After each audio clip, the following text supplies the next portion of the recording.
ঢাকা বিশ্ববিদ্যালয়ের কবি জসিমউদ্দিন হল ছাত্রদলের আহ্বায়ক শেখ তানভীর বারী হামিমকে সাংগঠনিক পদ থেকে সাময়িক অব্যাহতি দেওয়া হয়েছে।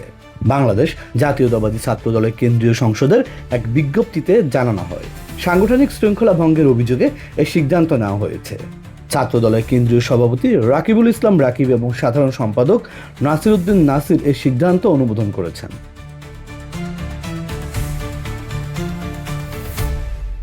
বুধবার রাত 10:51 সামাজিক যোগাযোগ মাধ্যমে এ বিষয় নিয়ে প্রতিক্রিয়া জানান শেখ তানভীর বারী হামিম।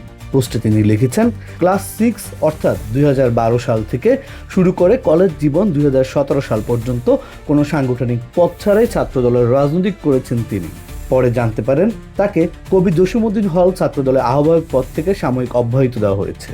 তবে এই সিদ্ধান্তের পরও দল নিয়ে নিজের অবস্থান পরিষ্কার করেছেন তিনি লিখেছেন, আমি এ দলের একজন কর্মী, এতটুকু পরিচয় আমার জন্য প্রচণ্ড গর্বের, আলহামদুলিল্লাহ। এদিকে সাংগঠনিক শৃঙ্খলা ভঙ্গের সুনির্দিষ্ট অভিযোগ কি সে বিষয়ে ছাত্রদলের পক্ষ থেকে বিস্তারিত কিছু জানানো হয়নি।